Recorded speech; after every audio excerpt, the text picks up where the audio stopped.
he said. "Good thinking. I'll pay for it," Frank said, meaning, "I'll pay for it. You arrange it." He was about to touch their father's hand, too.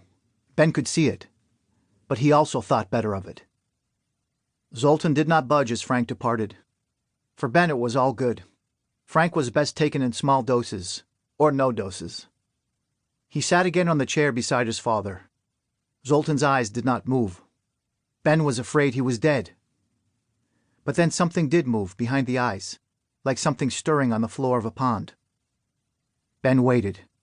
The air in the room was too thin to hold an odor. The walls were drab and blemished, as if they too were ailing. How was it possible to stare at these walls or at the clock with its stopped heart, or breathe in the thin air without reaching for significance? A room like this near the ocean would smell salty. A room like this in the mountains would be too bright. You could look out the window to search for the place where the sky ended and heaven began. But here there was nothing to distinguish this room. It was in a building in the center of a city where tall trees must once have stood, where the buffalo roamed and where songs were still written. But maybe that was the point for Ben's father and him. Maybe this was the right setting after all. Ben could feel his thoughts loosening, the knot of them untangling. He was here with his father, but he was not sure Zoltan had any need of him. Zoltan had said once that the last days of life were still life. Death was simpler. Ben could hear his own voice coming on, the pulse in his ears.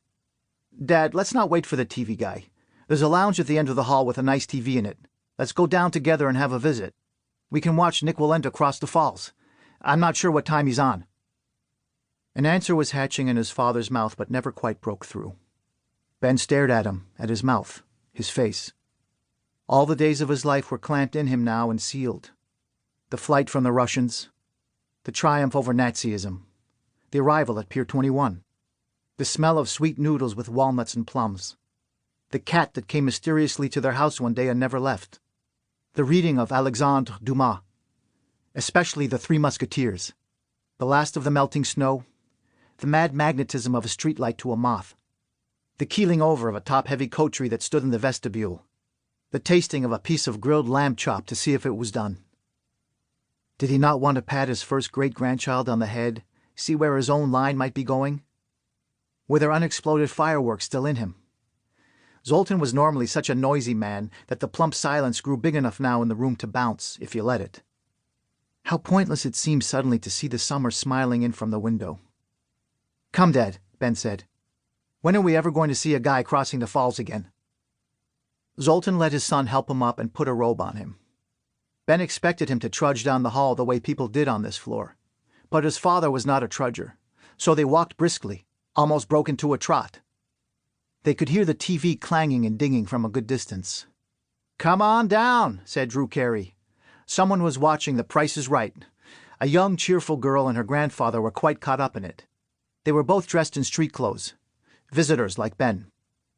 The grandfather was clapping and the girl was jumping like mad from side to side. Beside them on a small round table was a carton of chicken wing bones, the lid marked "Wingding." It was as if a whole flock of birds had been snatched out of the air and laid to rest there. Zoltan took a seat on a leather lounge chair beside the girl and Ben sat on a wooden chair on his other side. Ben clapped along with the girl's grandfather. A tall woman called Rita, according to the name tag pasted on her bright pink T-shirt, was about to guess the price of a sailboat, plus a trip to the South Seas. The girl stopped jumping and chewed the ends of her shiny brown hair. A few minutes later, when the announcer called on Thelma to come on down, the girl began jumping all over again, but straight up and down this time. Suddenly, she sensed Zoltan was watching her rather than the TV. "Do you have jumping people?" she asked him. "Pardon me," he said. Ben could hardly hear his father.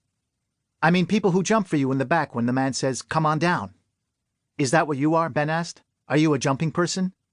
"Yes," the girl said. "But I also have jumping people, and if I get to be on the show, I want to take my jumping people with me." Zoltan's eyes ripened, his ears closed. Ben knew him well. His father had reached that moment in the eye when seeing everything and seeing nothing met. He kept expecting his father to vanish, the borders of him to dissolve.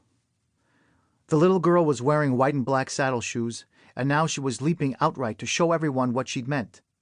She was raising her arms high in the air, too, hoping to hit the ceiling.